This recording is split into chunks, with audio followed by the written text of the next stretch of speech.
If your phone is not ringing while incoming calls, do not worry, we can fix it in few seconds. So firstly, you need to slide from the top to bottom and then look for this speaker icon. Make sure it is turned on like this. It should be turned on. Next thing, look for the settings, and once you have find the settings, you will find the search icon, and there just type sound, and you will find sound and vibration. Click on that, make sure it is selected sound, and go to the volume section and look for the ringtone media notification system.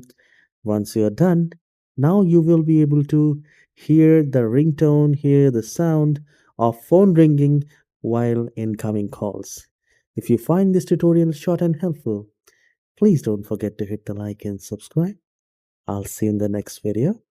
Have a wonderful day.